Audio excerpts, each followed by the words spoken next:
are we doing, everybody? Welcome to another installment of Off the Bench with Scotty and Corey. I'm Scotty. That right there is Corey, our lovely, amazing, awesome co-host. Corey, brother, how you doing today? It's a lovely Tuesday, isn't it? Oh man, it's a great day to be alive. How you doing, man? Oh man, I'm fantastic.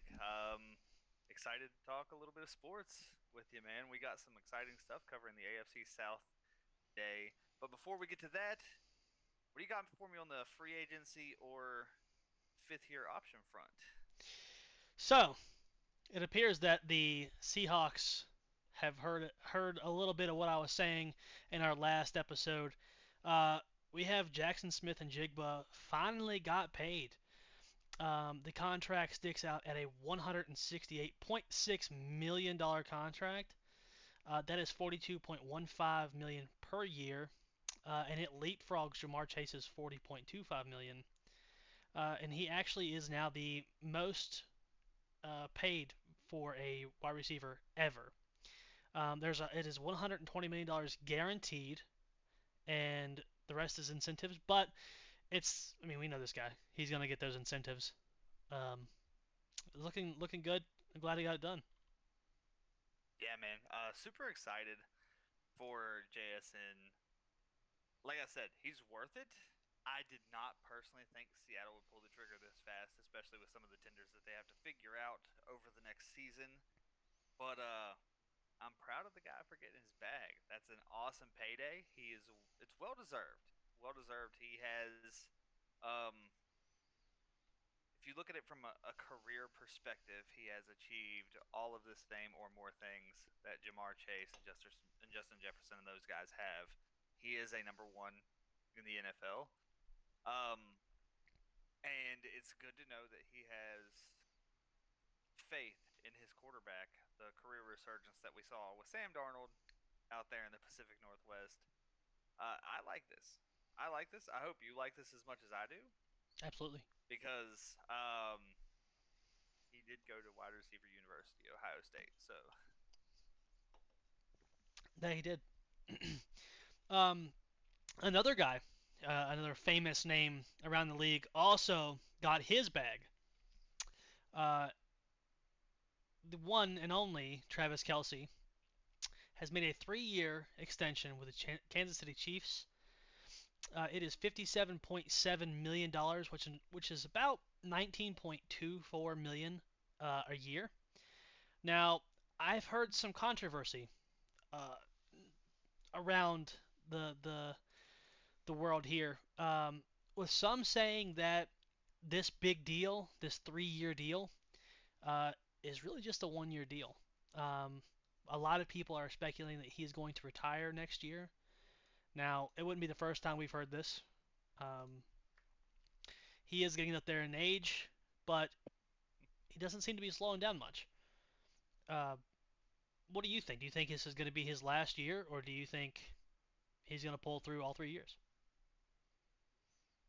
I think with him signing a contract, with him signing a commitment, he seems to me, and if you look at all of his stuff, if you listen to his and Jason's podcast, if you look at the way that he is in his other businesses, it seems that he is very open and honest about what his intentions are. And I feel like him signing a 3-year deal for the Kansas City Chiefs at least guarantees them 2 years with him.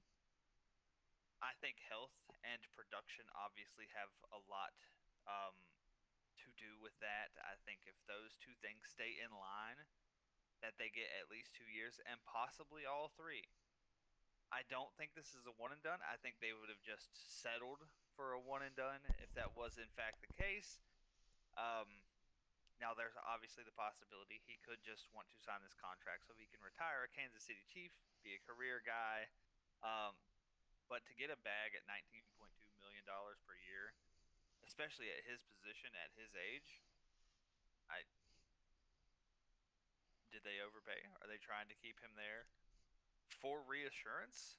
Do they draft a tight end in the NFL draft next month and have them learn from the great Travis Kelsey. It's all in this. It's all in the air. It's all speculation. But I don't think it's a 1 year deal with two beneficial years. I think it's at least a 2 year deal. I know he was very heavily leaning toward, but I feel like his competitive edge is not gone yet. And I feel, especially with the way that last year turned out, with Patrick going down, I feel like there's still more that those guys want to prove. So we'll see how it turns out. But I think it's at least 2 years. What is your opinion on that? I think that he is going to. I mean, like you said, it's one of those things that he is very true and honest in his intentions. He's not going to come out here and sign a contract with the afterthought being, yeah, I'm just going to ride this out and then retire. Um, I also think he's that kind of guy. But like you said, it's going to depend on health and productivity for me. If those two things, well, if one of those things declines, um, we could see him retire before that contract is over. Now, I like your position on whether or not they draft somebody, because we all know this is probably the last contract Travis Kelsey is going to see as a player.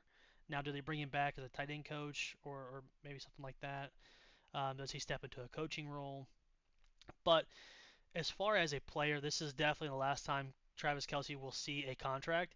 And I just think that what better way to send him on his way than, well, of course, the championship, but to kind of teach a younger guy the ins and outs.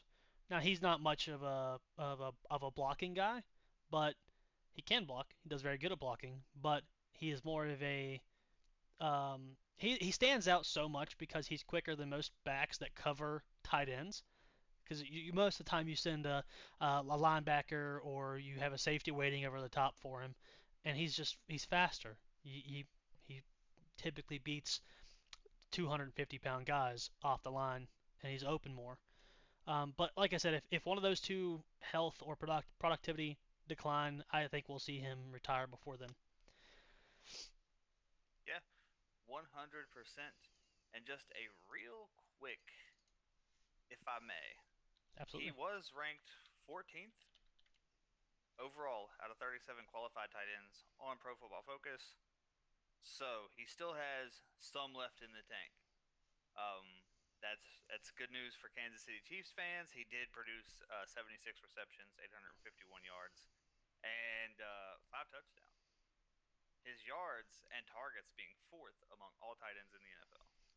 So I think, like I said, he still has things to prove.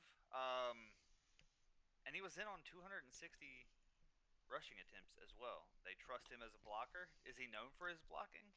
No, but he does not grade low in blocking, so we'll see how it goes. Um, but moving on, congratulations to Travis on a healthy contract to prospectively end his career. You love to see a guy like that who is just in love with the game of football, same way his brother was. Everybody knows Jason Kelsey loved the game of football. I hated seeing him on the field as a Commanders fan, but you love to see what he does out there because he was truly a top fiver in his era at what he did, Right. and I think a lot of the same for Travis. Absolutely, man. Moving on, another guy who reunites with a team. Um, Joe Flacco decided to re-sign with the Cincinnati Bengals at 41 years old. Uh, what do you think? Or do you think that Joe should hang it up, or do you think that Joe's still got a little bit left in the tank? So here's the way that I look at this: we have a 42-year-old Aaron Rodgers who was starting last season. Um, and the trajectory of their careers, outside of starting opportunities, have been rather similar. Um, Mid first, well, Joe went way high in the first round. Absolutely stud out of Delaware. I love Joe Flacco. Um, but I don't think his age or his productivity is the reason that he should retire yet. I just don't think he has anything left to prove. He does have stuff to offer left to the game, obviously. He went out and he was winning games last season.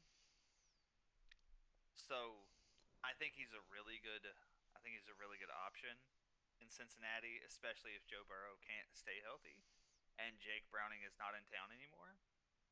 You like to have a guy like Joe Flacco to back up your star quarterback because he's old reliable. You're not going to get 2013, 2014 Joe Flacco. You're not going to get Super Bowl champion 2012 Joe Flacco. Right. Nobody expects that.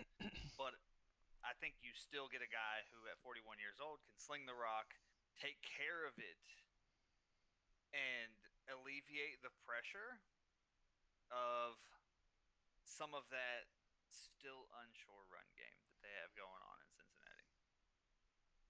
Yeah. I mean, I like it. I think that, like you said, he has nothing left to prove. He's done it all. Um, and I don't know. I At that age, with as much money as he's made, the only thing he has left in the tank is just his love for football. He has the money. He has the accolades. Now he's just playing for the love of the game. And the Bengals probably love that.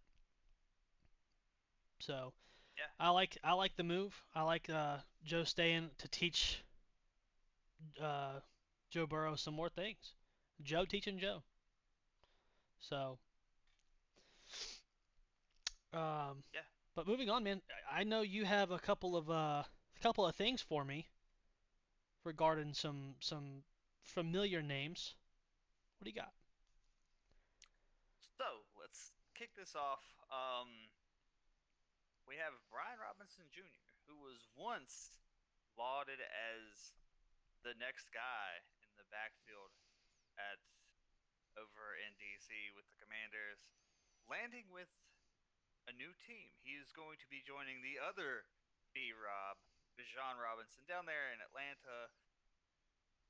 I like this fit for him.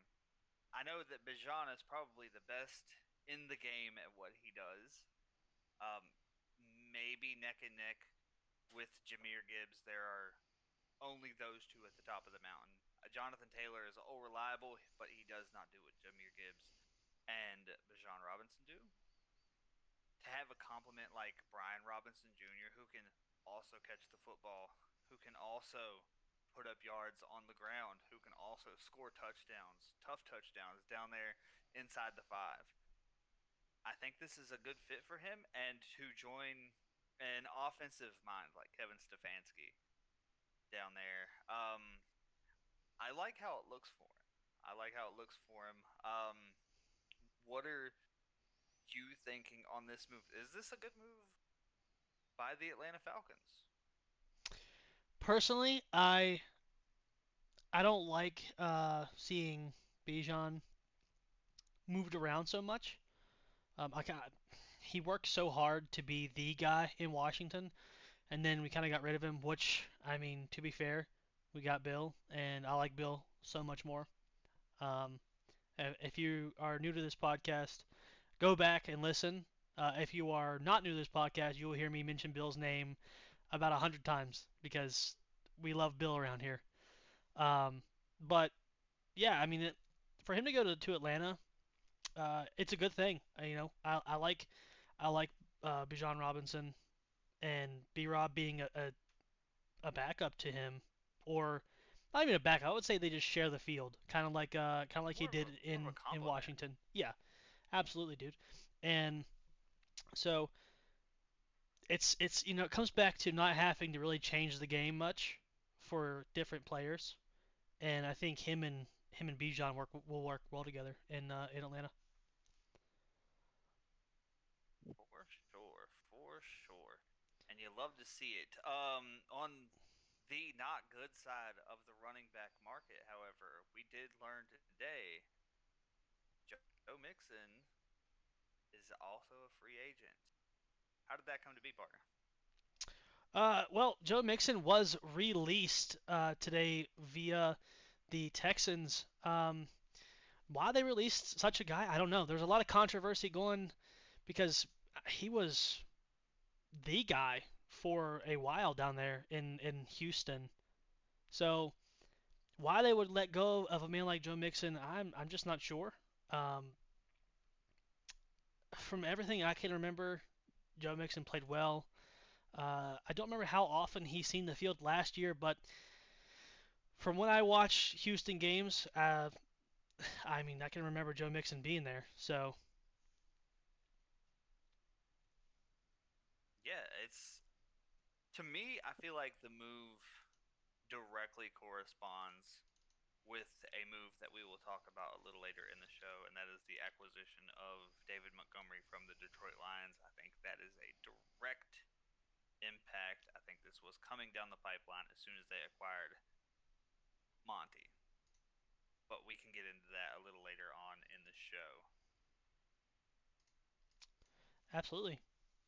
Do you think them letting him go is a good thing, or do you think that they're going to come to regret it? I think that having a guy like David Montgomery who can be an every down back and is durable and does not have the same concerns as they would think with Joe Mixon. And Joe Mixon, at the top of his game and when he's healthy, You want to file is free? a top five running back Hit in the it. NFL. He has age on him now, especially for his position. And he has an injury history that does not lend itself well to the style of offense that they want to run in Houston. So I think this is a good move. It does not look like it at the start, but I feel like this is a very good move for the Texans. And who knows, maybe they get a day two pick like a Mike Washington Jr. out of the draft, and all is well again. Absolutely, partner. And I'm doing some research here. Um, the Texans actually released him because he had a mysterious foot injury in 2025 and missed the entire season. He had that foot injury during the off season in 2025, and the specifics of which the Texans never disclosed. Um, he missed all off-season workouts, all training camps, and there was hope he could have come back, but he never. Apparently, it never healed. So they had to lean on rookie Woody Marks and a free agent signing of Nick Chubb. But so upon further review, maybe them letting him go is a good thing. I mean, they do have all of the details, whereas they did not share those details. I can't give you an accurate yes or no whether that was a good or bad thing. But depending on the point is he missed the entire season and left him hanging high and dry, and the lack of details kind of has me wondering why he missed. But anyhow, he didn't play, and that's a big problem. And like you said, they have David Montgomery that they got earlier this week. So I mean, good for him, I guess. Go find somewhere else. Go try to get it back somewhere else. It does save Houston 8 million in cap space, so that does help out. Yeah, for sure. $8 million in cap space, and the key word in my breakdown of Joe Mixon as a football player was injury, and the fact that they are saying that this was an undisclosed injury that he either rehabbed from and refused to join the team, or never healed from. It seems to me like Joe Mixon's history of injury has what was ultimately his downfall in the city of Houston with the Texans, a very up and coming franchise. I would think that if you were a football player, and this is why I think it was a front office decision based off of his health history, this feels like a really good move with that information coming to light. Yeah, absolutely. And you know, again, just the lack of information. Well, the lack of them wanting to share information, I should say, has it really bothers me because now like there's not many reasons that teams don't share what happened. Oh, he tore his ACL. It's they always typically share, hey, this happened. Um, I don't know. It leaves a bad taste in my mouth that something suspicious happened, and they just don't want any of the backlash to come towards them, any negative light. Um, and that's not a proven thing. That's just something that you know goes through my mind when I hear that. So, anyhow, that's all I have to say about it, man. He is no longer in Houston is the point, and it saves them $8 million. Absolutely, absolutely. Um, we don't want that story to get tired. I get tired. You get tired. Is that correct, partner? Oh, I get tired. But you know what always helps whenever I get tired. As a matter of fact, did this today. I stopped at my local Walmart and I grabbed myself an Aspire Energy. Buddy, thank you so much to Aspire for sponsoring today's episode of Off the Bench. You guys, this stuff works. I am loud and proud. You can ask the people around me when I get home from work. I usually want to take a nap. I today I feel great. Um, Here's some of the reasons that I think that I feel so good whenever I drink Aspire Energy, and that's where the energy comes from. Caffeine derived from green tea, super freaking healthy, crash free, awesome. Only 80 milligrams, which is about half of the caffeine that you get in other energy drinks. It's refreshing. They have awesome. They have this acai berry flavor. Oh my god, it's so good. Um, I personally love it.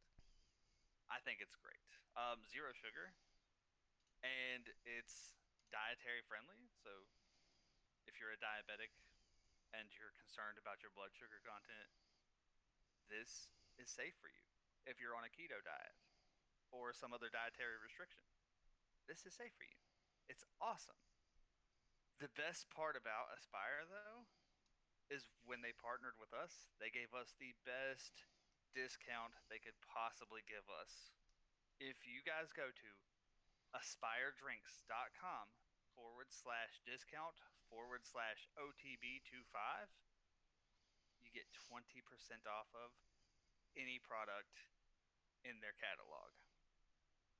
And you shopping Aspire helps us continue to do what we do here on our podcast and bring you breaking sports news and things like that. So, again, looking for some clean energy. You're not looking for the crash or the late day lazies that you get with some of those other energy drinks. Aspiredrinks.com / discount / OTB25. Get 20% off of your entire order for anything in their store. Thank you once again to Aspire for sponsoring today's episode of Off the Bench with Scotty and Corey. Absolutely. Absolutely. Aspire is a great drink. As you guys can see, I do have a can here. I have been drinking on it this entire time. If you are listening, you can't see it. You're just gonna have to believe me. And behind me, you can see that my It's fridge is there. only stocked with Aspire Energy. And I come in here every morning. I grab me an Aspire Energy. I go to work. I drink it at work, and I feel good all day. I'm not sleepy after lunch. It's just really, really good for you, and I enjoy it. They have great flavors. I am currently drinking the fruit punch flavor, and there's all kinds of them. Please go to aspiredrinks.com / discount / OTB25 and get yours. Fantastic, fantastic, partner. Um, what you got next for me, though? What you got next for me, though? Now that we got all the people energized and livened up. Well, partner, I got something that happens every year. It's annually, and it comes around. Now, the NFL sits down and new playing rules, New bylaws, new resolutions are proposed for the 2020 for the new season coming up. I'm just gonna read through some of these real quick. For the 2026 playing rules proposal, we have to permit the kicking team to declare an onside kick at any time during the game. At number two, they got to eliminate the kicking team's incentive to intentionally kick the ball out of bounds when kicking off from the 50-yard line. To modify the kickoff alignment requirements for receiving team players in the setup zone, and then to allow league personnel to consult with on-field officials when considering disqualifications for both flagrant football acts and non-football acts without being called on the field. And then lastly, they have for 1 year only to allow NFL officiating department to correct clear and obvious misses made by on-field officials that impact the game in the event that there is a work stoppage involving the game officials represented by the NFL Referees Association. Now, a lot of those you guys might not understand. I know that for me, whenever I first read them, I was kind of confused. Number one, to permit the kicking team to declare an onside kick at any time during the game. Now, in recent rules, they have made it to where you have to be losing, I believe, partner, by a certain amount to even be able to do an onside kick. This does away with that rule, which that rule was fairly new. This does away with it, allowing the team to declare an onside kick at any point. You can be up by 50, and you know. And now these rules are not set in stone. They will be voted on next week, from March 29th to April 1st. Um, then there's to eliminate the kicking team's incentive to intentionally kick the ball out of bounds when kicking off from the 50-yard line. That's kind of cut and dry. To modify kick alignment requirements for the receiving team players in the setup zone. That rule just means that they want to make the new kickoff rules from 2024-2025 permanent, where they have to kick it inside the setup zone, or I think it's like considered a touchback or something. I'm not sure what it is, but and then number four is pretty obvious, to allow league personnel to consult with on-field officials when considering disqualifications without the act being called on the field. This allows a coach to talk to, or this allows league personnel to talk to on-field officials. Hey, we disagree. Hey, we agree. And number five, for 1 year only, the NFL officiating department to correct clear and obvious misses made by on-field officials that impact the game in the event that there's a work stoppage involving the game officials represented by the NFL Referees Association. So what that is, so currently the NFLRA has not come to an agreement with the NFL on a deal, and there's more to it. Please do your own research. There is more to it than just that, but they just want to make sure that if there's a work stoppage, if the NFLRA doesn't show up to a game or they don't come to an agreement before the season starts, the NFL officiating department can step in. And when I say there's more to it, they're actually going to the proposal is going to allow, if there's a penalty that the NFL feels is wrong, they're going to allow basically them to step in. If the NFL officiating department says, hey, actually we don't think that was a pass interference, then they're going to step in and say, hey, that's not right. And that there's a whole lot more stuff that goes into that. If you guys want to read the 2026 bylaw proposals, please go ahead and do that. This is more of the legalities of it. I'm not big into legal stuff, so I can read it to you and I'm not going to understand it. So it's better for you to just do your own research on that part. Now, the 2026 resolution proposal summary, we have two. One is by the Pittsburgh Steelers, and the second one is by the Cleveland Browns. Number one, to make permanent change implemented during the 2025 season that permits clubs to have one video or phone call with no more than 5 prospective unrestricted free agents during the 2-day negotiation period. Now, what this does is it allows them to have one video or phone call with no more than 5 prospects, and then make travel arrangements with such players upon agreeing to terms. They want that to be a permanent change that they implemented last season. Number two, and this one's a big one, and it's going to get me in trouble in Madden if it does work, if it does come to fruition, to allow draft selections to be traded to up to 5 seasons in the future. Hey, I already go through Madden with 3 years of no first round picks. Okay, so I'm that guy who tries to stack his team. But this Cleveland wants to be allowed to trade up to 5 years in the future. Uh, those are cool. Those both would I think would work out. They're already doing the first one, and the second one would be good as well, except for me and Madden. Um, but yeah, go. You guys go do your research. These are great rules, great proposals.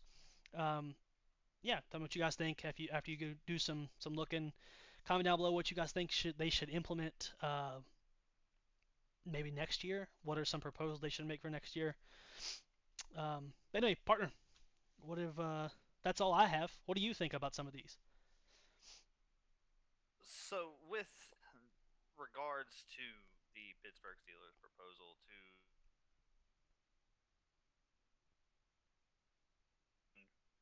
video or conference call with no more than 5 prospects, I like this. It keeps free agency open.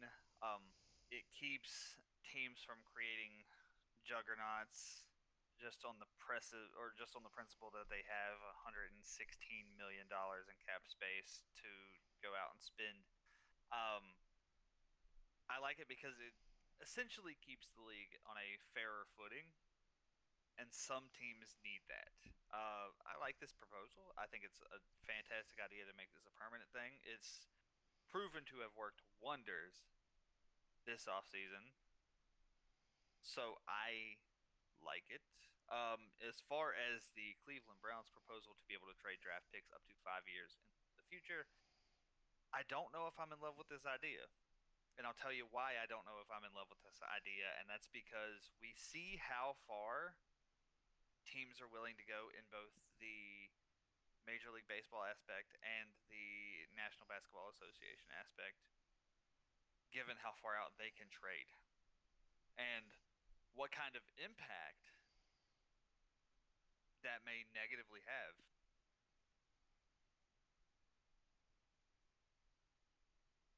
where you make this trade for a player and a team's first round draft pick that year, but you give up years X, Y, and Z, and Lord forbid something happens to that player, and now you have zero draft capital to eliminate that now glaring need that you paid so highly for.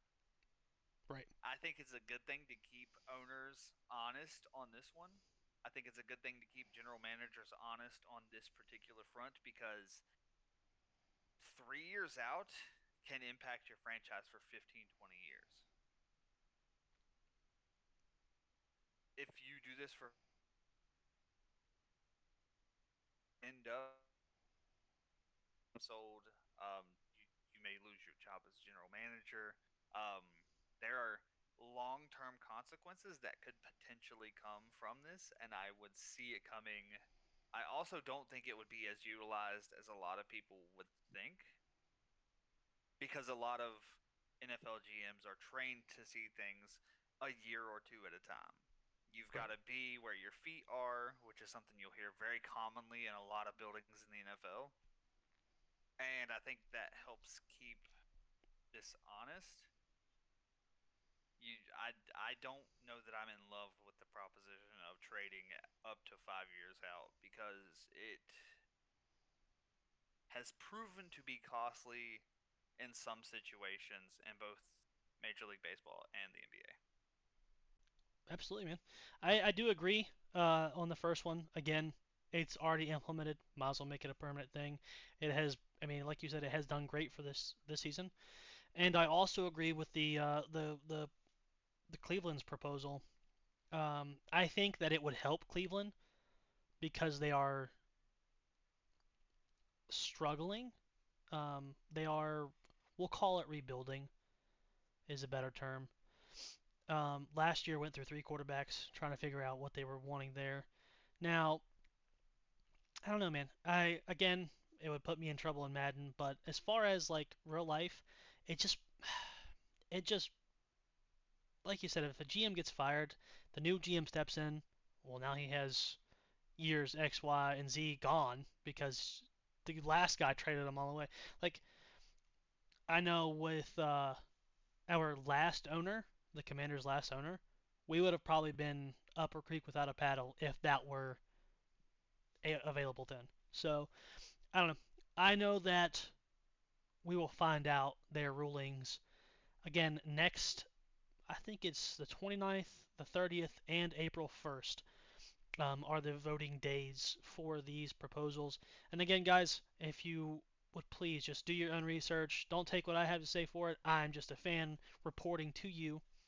Um, do your own research on all these things. And yeah, but moving on, partner, we got something coming up that you seem very adamant to talk about. This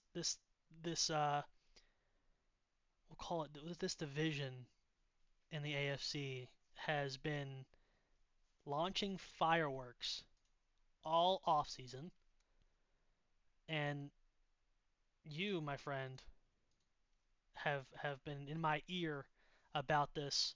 So what do you got for me? For you, my friend, for the fans, for our AFC South listeners, this afternoon we're going to break down the AFC South to this point throughout the offseason, and fireworks there were. Three out of the four teams have been making insane noise, be it re signings, be it new free agent deals, be it a little bit of both. There's a lot that we have to cover in a short period of time.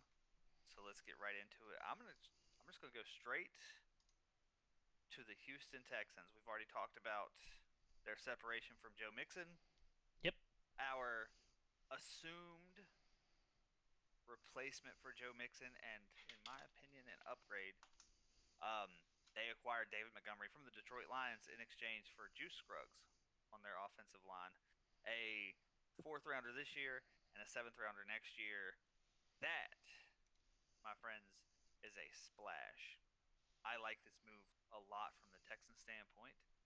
It remains to be seen if Isaiah Pacheco can do the same things that David Montgomery did, but we will cover that when we cover the NFC North. I also like this next set of moves, and that's bringing in Foster Moreau. You steal a really good tight end from a division rival. You love to see that. And extending Dalton Schultz, they are securing that tight end room, which to me could use that extra footing as a security blanket for CJ Stroud. I like to see that. They re signed Trent Brown. You love to see that out wide on the wing. They signed Braden Smith and Evan Brown out of free agency. Braden Smith is a huge get, if you ask me. I like that deal a lot. They also signed Wyatt Teller and Ed Ingram, both of which are securing up that interior offensive line, which gave them fits all season. They managed a winning record, and CJ Stroud was on his back a lot, or out of the pocket, not by design, a lot. They're shoring up that offensive line, and I think it's going to make a world of difference, especially with guys like Foster Moreau who can block, and David Montgomery, who is a phenomenal pass blocker. But those guys that I just mentioned also really, really good in the run game. Wyatt Taylor is a stellar run guard. I love that signing for them. Danielle Hunter, huge extension. You love to see this. It's not Huge. long. It's not a long extension, but brother took the bag and ran to the tune of $40.1 million, and That's $30.7 million nuts. of that is a signing bonus. That's crazy. That is wild. He is with Houston this season and next season with that money in his pocket. You'll love to see it. Now, Um, before you continue, I just want to like touch on Daniel Hunter real quick. There is a clip. I believe they were playing uh, Josh Allen when he did this. Um, Daniel Hunter could have made a tackle on him. I believe it was a little earlier, but he ended up maneuvering himself to where he wouldn't have hurt Joe, or I think not. I keep trying to say Joe Burrow. Josh Allen, and that just speaks volumes about the kind of person he is. He's not trying to hurt people. He's gonna hit you. That's just the game. But you guys can double check me on that, please. I believe it was Josh Allen, but he it was just to me that meant a lot for him to change the way he plays for that split second to not hurt someone else, because it would have Absolutely. caused possibly a season-ending injury. Um, and you know he again just speaks volumes about the guy. Yeah, yeah. Absolutely incredible human being is Danielle Hunter. Listen to some interviews with him, you guys. If you haven't heard the man speak, you'll be blown away. I love him. I wish he was donning the burgundy and gold. We know that's not possible for at least the next two seasons. But moving on, signing some defensive line, both depth and potential starters here. I like this one a lot. Logan Hall coming down to help the defensive line group, as well as Dominique Robinson. Both guys I liked as depth pieces, and I think they immediately contribute whenever guys like Will Anderson or Danielle Hunter need a breath because they are absolutely stellar, probably the best edge duo in the entire NFL. But they do need breaks every once in a while. They're not superhumans, right? Like they're all Absolutely. still just dudes. A couple of re-signings on the interior of that defensive line. Naquan Jones re-signed for a year, $2 million. Nice rotational depth piece behind this next guy, Sheldon Rankins, who is a huge force on the interior of that defensive line. His deal, 2 years, $12 million. You love to see that.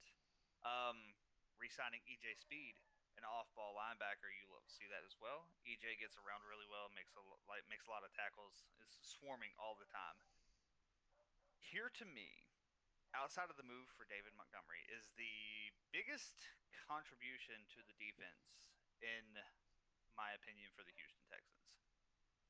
Signing Reed Blankenship off of the Philadelphia Eagles for a 3 year, $24.75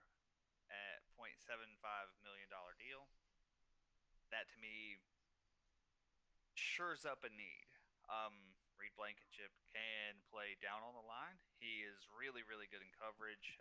It kind of makes me a little mad whenever Washington would have to play him, but No longer. that's a huge get for both the NFC East stands the Eagles and uh, and the Houston Texans. I personally like that signing. They also re-signed MJ Stewart, who is another safety in that defensive back room. This is another important signing. Kaimi Fairbairn re-signing with the team, being the highest paid kicker in the NFL, 2 years, $13 million. They also shored up the rest of their special teams room with punter Kai Kruger trading for him off of the New Orleans Saints. They also grabbed a 2028 seventh round pick by sending their sixth round pick. I think the Houston Texans nailed this offseason to this point. What do you think, partner? I think that they did very well in the offseason. I actually have them. Well, we'll get to those rankings in a bit. But yeah, I think they did very well. Re-signing Trent Brown, David Montgomery, getting Foster Maru, and again shoring up some of those guys. And of course, they had to extend my boy Daniel Hunter. But partner, they did not do. They did. I would say they did a little more than this next team on this list, and that is the Indianapolis Colts. Now, the Colts were throwing money at anybody who could catch it. Um, they re-signed Daniel Jones to a 2-year, $88 million deal that can be worth up to $100 million, with incentives that include $60 million in guarantees, $50 million of that in 1 year. Um, Jones originally received the transition tag from the Colts, and then obviously they were like, actually, let's just shore you up for a couple years. Now, a guy that Washington was going after hard, and that is Alec Pierce. Now, whenever you make hundreds of, when you make millions of dollars, a couple million. Let me preface. He got re-signed for a 4-year, $114 million contract. That includes $84 million in guarantees, with $60 million fully guaranteed at signing.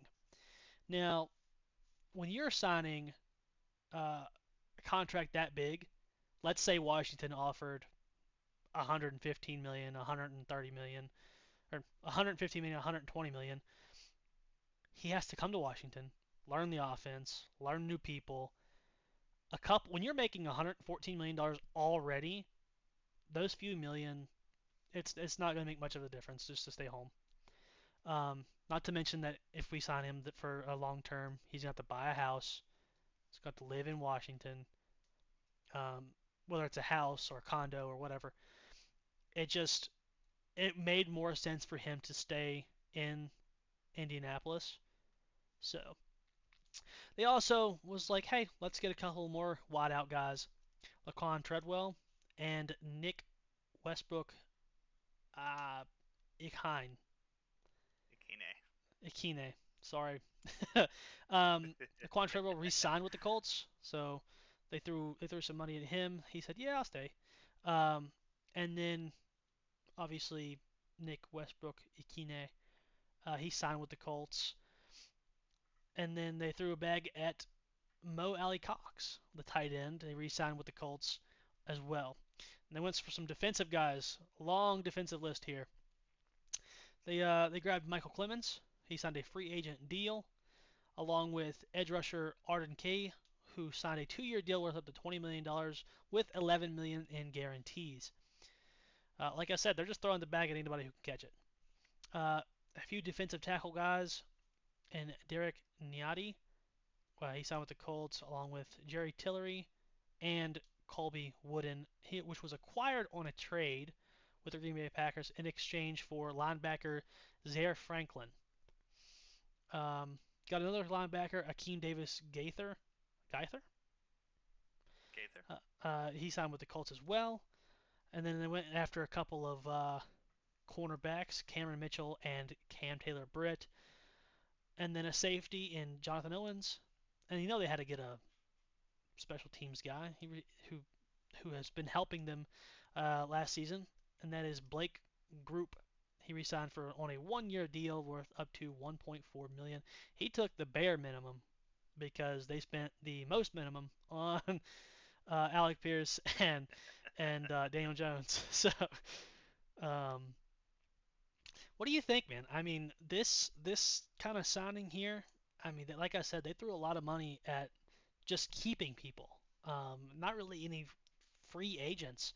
I mean, there's some on here, but a lot of them they were just resigns. Yes.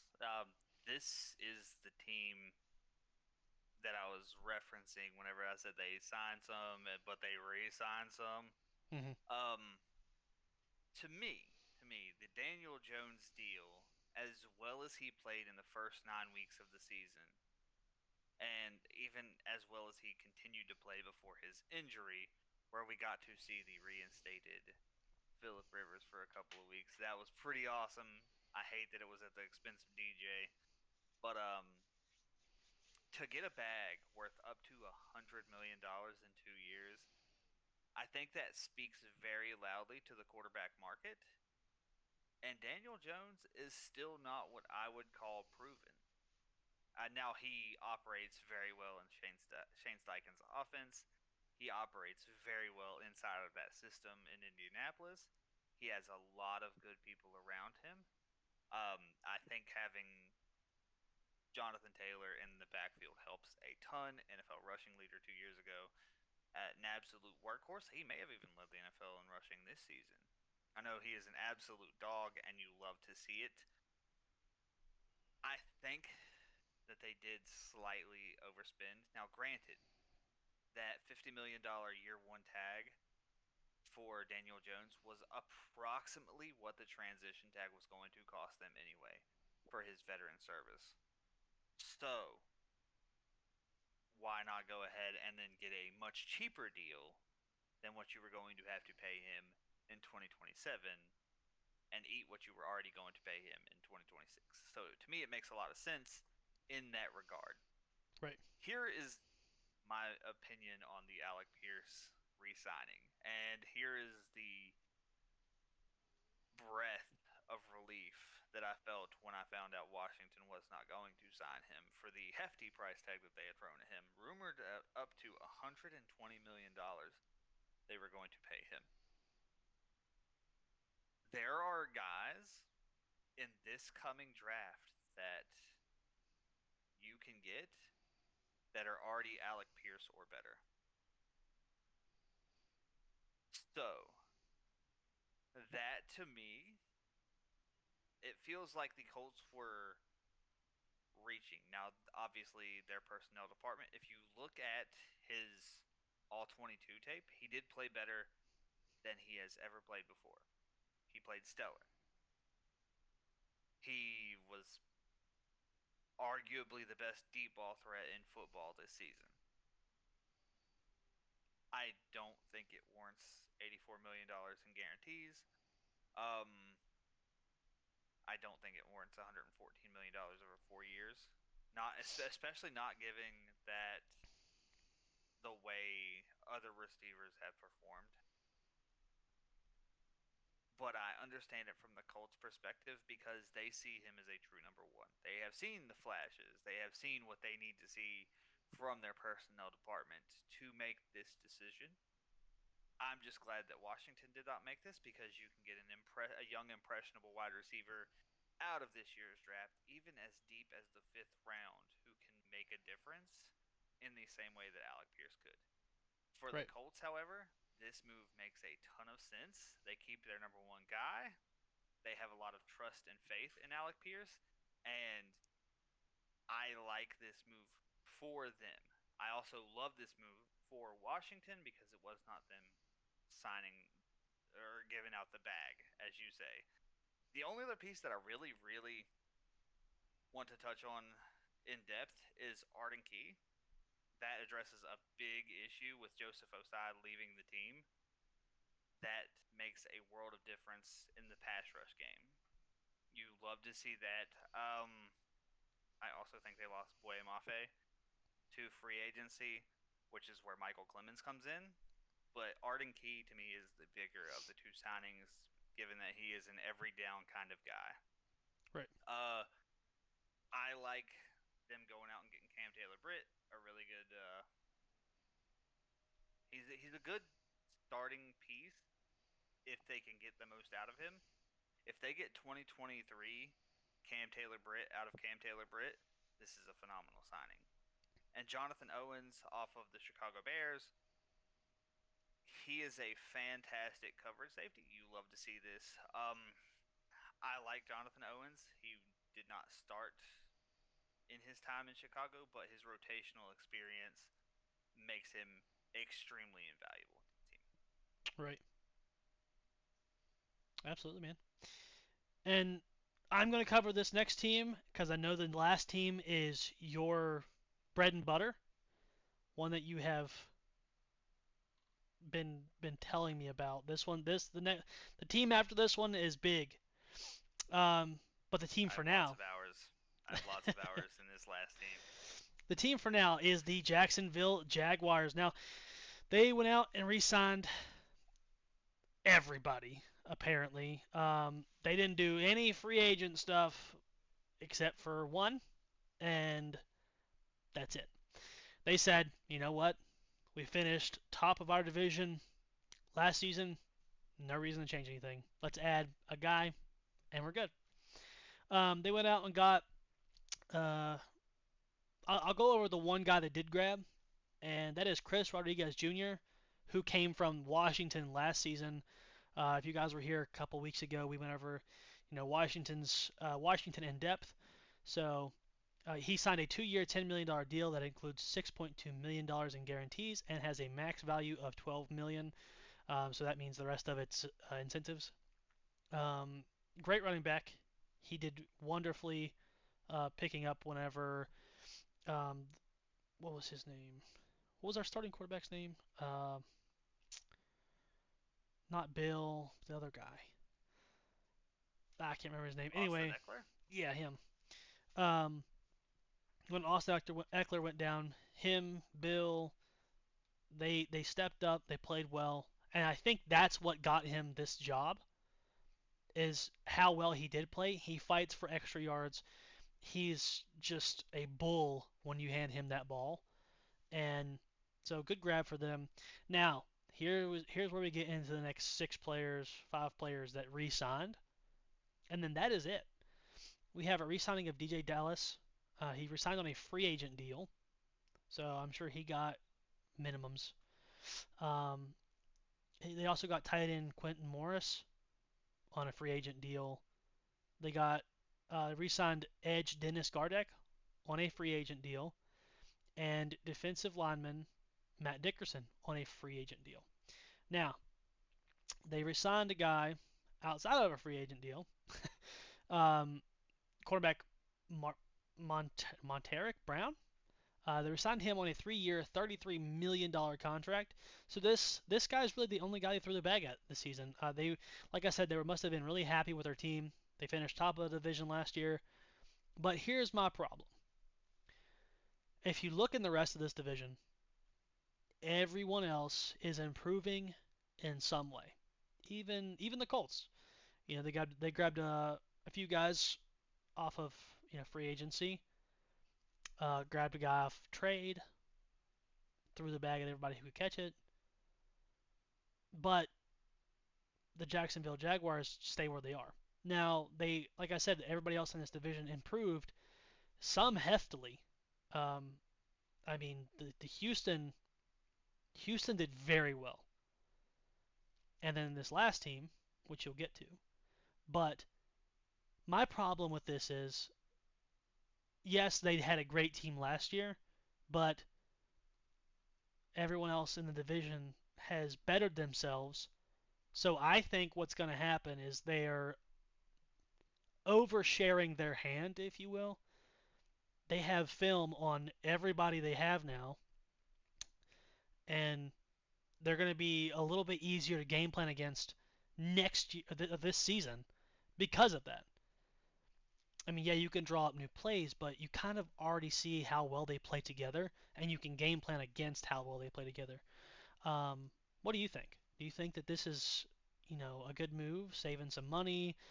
Do you think that, well, they're good where they were, no reason to fix what isn't broken? I'll preface this conversation with two things. They lost the most potent part of their backfield, and that is Travis Achan to the New Orleans Saints. And Chris Rodriguez Jr. is not a lateral move. I think he is a slight step backward. However, what landed him this job is a familiarity with head coach Liam Cohen, who was his offensive coordinator at the University of Kentucky whenever he was in college. With that being said, if they can be healthy in their wide receiver room, if they can have the absolute joker wild card stud that is Travis Hunter on the field, then I think this is not as much of a step back as once thought. I think they're going to kill it in the draft. Owner Part owner Tony Khan, who is also the owner of All Elite Wrestling. It's my wrestling promotion. We love that guy. He is extremely analytic and he is very hands-on as far as sharing information with the front office. I think they kill it in the draft. Do I think they take as big of a step forward as the rest of the division has? No. No, I do not. I do like their re-signings, especially Monteric Brown. He did play extremely well. I like that. But I think they're going to have to do the heavy lifting inside of the NFL draft. Much unlike this next team who threw the bag at everyone who would catch it who was not already a member of the team. The Tennessee Titans went out and had themselves a field day. The only team that I would think that had a better free agency period than the Tennessee Titans, and it is debated still. I still think the Titans personally have number one. That is the Raiders, but this is a crazy class, and I'll go through this really quickly because there's a lot. Just to They preface, went out and there is 22 names on this list. yes, they spent the money. Um, they went out and got Mitch Trubisky, who fun fact was picked in front of Patrick Mahomes in the 2017 NFL Draft. Take that little nugget with you when you go. They re-signed running back Julius Chestnut. I like this move. I still don't think that it discounts them. I don't. I know. I know guys like Adam Schefter. They have the inside hookup. They say that Jeremiah Love is not the pick at number 4. I still don't think that that's the case. I think that if you have a stud, an absolute stud like Jeremiah Love available, I think he ends up here at number 4. Because if he does not, he ends up at 5 with the New York Giants. We'll get into that at another date. I hope not. I really But hope not. this to me, speaking of the New York Giants, this to me was the big signing, and I have a lot of faith in Wan'Dale Robinson as a number 1 wide receiver. Obviously, so does Robert Saleh and the coaching staff of the Tennessee Titans. Went out and got him 4 years, $78 million, $38 million guaranteed. I like this move. Daniel Bellinger, going out, getting a veteran tight end to come in, help Cam Ward transition first year to second year. They're doing a lot to make second year way better than year one. Kylan Granson, another fantastic tight end. You go out, you get some tight end depth. They went to work on that offensive line. They got Austin Schlottman, who, in my opinion, was number 3 center in the entire free agency class. Cordell Volson, who is a really good rotational depth piece, can play all 3 interior positions on the offensive line. They signed him. That to me makes a world of difference. They also went out and got Austin DeCoulis, who is another fantastic swing tackle. I think every offense needs a true swing tackle, and that's going to be Austin inside of this offense. Jermaine Johnson II. Here's where the defense starts, and this is where they really spent the money this season, partner. They went out, they got Jermaine Johnson in a trade with the Jets. They sent Tavondre Sweat to New York. Jermaine Johnson, who is having a killer time up there in Rutherford, East Rutherford. This is going to be a really crazy defense to go against. They signed Jacob Martin, who had spent the last 2 seasons with Washington, was actually Washington's leading sacker last season. 2 years, $11 million. He goes, gets his bag. He has a motor that does not quit. I love this signing for them. They signed Jordan Elliott, a kind of hybrid. He can play the 0, he can play the 1, he can play the 3. If you put him in the right situation, he can play the 5 or the 6. He's just a very good, flexible defensive line piece. This next guy, I loved him in Denver. I think he's going to wreak havoc on the AFC South as far as interior. John Franklin Myers, going out, getting his bag, 3 years, $63 million. Malik Herring to back him up, as well as Solomon Thomas. They acquired him in a 7th round pick swap. I think that's also a huge get. Muhammad Diabate, nice linebacker depth. He is a really good coverage linebacker. You'll see him a lot in proposed passing downs. I think it's an underrated name. You'll start to see him a little bit more. I think he makes a name here.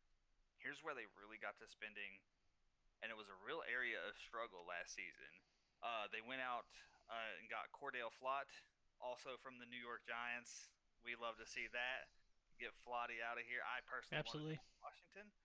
I thought he would have been a fantastic addition to Washington, but he goes to Nashville. He goes to Music City, gets 3 years, $45 million, and Alante Taylor from just down the road in New Orleans stole him from the Saints. 3 years, $60 million. I like that get as well. Alante Taylor, whenever he is looking at the quarterback, is one of the best read corners in the entire NFL. They also went out and got Josh Williams. You kind of see him in like a big nickel scenario. I think that makes a lot of sense for the kind of defense, especially with Robert Saleh being a defensive minded head coach. I think it's going to make a lot of sense. Um, you get Tony Adams, who I think is a huge signing. Tony, a vet in this NFL. I think he makes a lot of sense in this setting, and he's going to get some starts. They also shored up their uh, their special teams room. They re-signed kicker Joey Sly, former Commander. They put him back on a one-year deal. They re-signed their snapper Morgan Cox. That makes a world of difference having a camaraderie with both your punter and your kicker. And they went out and they got Tommy Townsend and signed him to a free agent deal as well. The two big things that stick out to me here is a familiarity with both Wandale Robinson, Daniel Bellinger on the offensive side, and Cordell Flott on the defensive side, with now offensive coordinator Brian Daboll in Tennessee. He knows how to get the most out of Daniel Bellinger and Wandale Robinson. So it's going to be very scary to see what he does with a young quarterback like Cam Ward, given how good Brian Daboll is with quarterbacks. Absolutely. They like you said, they threw the bag at anybody who wasn't already on the team, and a couple who were. Um, so what I'm thinking is new logo, new uniforms, new Titans. Yeah, new all new coaching staff, new logo, new uniforms. That new stadium is coming in 2027. $1.6 billion project. This is going to be a team. I would hate to be in the AFC South this year. It's going to be uh, as they used to refer to the NFC East in the late 90s, early 2000s. It's going to be the black and blue division. They're going to beat the crap out of each other and anybody who comes around, because there was a lot of teams in this division who took that step forward and got a bunch of dogs to join their football squads. Yeah, dude. This the AFC South is looking strong. It's looking stout. Um, since we're done with the free agency, man, I gotta ask you, where do you rank these teams? On a first to last ranking to this point in the offseason, I'm going to have to go with number one, the Tennessee Titans. I think they had the best overall first month of free agency, or first 2 weeks of free agency and new season of any team. I'm going to have to promptly follow that up with the Houston Texans. They have also gotten leaps and bounds better. And not for a lack of trying, third with the Indianapolis Colts. They made a ton of moves, and they made a ton of good moves that make a lot of sense to them. But they were not quite the same caliber of moves as those aforementioned teams. And fourth, out of comfort. I'm assuming they were so inactive out of comfort. But fourth, the Jacksonville Jaguars. This is going to be, regardless of how little activity the Jags put in, this is going to be a stout division. Absolutely. And for the first time ever, y'all write it down. We have the exact same rankings. We felt the exact same way about these teams, and I mean, obviously so. I mean, these guys, they, I mean, I don't even know what to say. They've just went out. They've done what they were supposed to. Um, the Tennessee Titans got way better than they were last season. They finished fourth in the division last year, and I honestly think they're gonna finish top two in this division this year, and maybe even top 10 in the league this year. Um, they have done so well. I can't wait to see what Wandell Robinson does this year with Cam Ward, who is now a 1 year guy. Um, but my rankings for the upcoming season, for the way too early to tell, is going to be at number one. I have the Texans still in the number one spot. Now I can fluctuate with this. This might kilter towards the Titans, but the reason I have the Titans at number two is because they're basically an all new team. So they're basically new to each other. Um, and it's going to take a lot of learning with this, especially with that defense. They threw all the money they had at their defense, as they should, because again they were bottom of the division, and I believe like the bottom 10 of the league last year. Um, Yeah, and they're then picking fourth in the draft for a reason. yeah, well, I mean, and then you have Washington picking seventh. Sad stuff. Um, anyway, I have the Jaguars coming in third, just because of they're already familiar with themselves, and then I have the Colts coming in fourth. Now, I like those two numbers because again, you have to keep Daniel Jones on his feet. He can't get injured again. If he gets injured again, then yes, it will be fourth. Now, if Daniel Jones stays healthy, if Alec Pierce plays well, and the defense does good as well, then they might move to third. But last season they were doing really well and then ended up third in the division. Now if Danny Demon stays around, then I think they could have potentially move up to the third, possibly even second spot. They had the potential to do well, but um, just with everything so far, I think they're going to end in fourth. Yeah, absolutely. One small, one small tidbit for you to kind of sway you with the new coaching staff versus the new players on the Tennessee Titans. And here is my argument for them winning the division in our way too earlys. I have them one, I have the Texans two, I have Colts three, and the Jaguars four. For one reason do I have the Titans beating the Texans out for the division win. That is a familiarity with three of the major pieces that came over to the defense with new head coach Robert Saleh, who was the head coach of the New York Jets in 2024. And a familiarity with three of those very important pieces who came over from the New York Giants with now offensive coordinator Brian Daboll.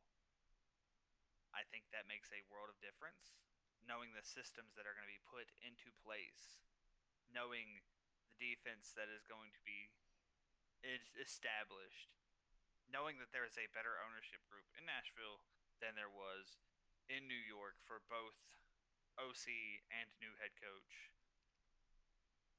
I think it's a perfect storm. I expect to see immediate results weeks 1, 2, 3? No, but I think they hit a steamroll, and I think they hit a steamroll before the middle of the season. And I think they blow through the division in the second half of the season. Absolutely, I like the banter. I like it. I like the back and forth. I like disagreeing because then it gives the viewers like, oh, well, this guy thinks this. You know what I mean? So, but yeah, not bad, not bad decisions at all, man. I like it. Um, I believe that is all we have for our There's wonderful. Uh, there's one final piece that we did not touch on, and uh, this piece right here, as a fan of defensive football, this piece right here makes me incredibly sad to announce that 14-year veteran Levante David of the Tampa Bay Buccaneers is hanging up his cleats as confirmed by his agent and through a team press conference with the man himself. 1,715 tackles on his career, 14 years, tons of accomplishments. He went out a champion. He went out multiple time Pro Bowler. He's been all pro. He's done a little bit of everything. And the game will miss Levante David. Thank you, 54. Absolutely. And like you said, we hate to see somebody like that go. Grew up watching him. He's been in the league for as long as I can remember watching football. So this one hits a little home. Um, enjoy retirement.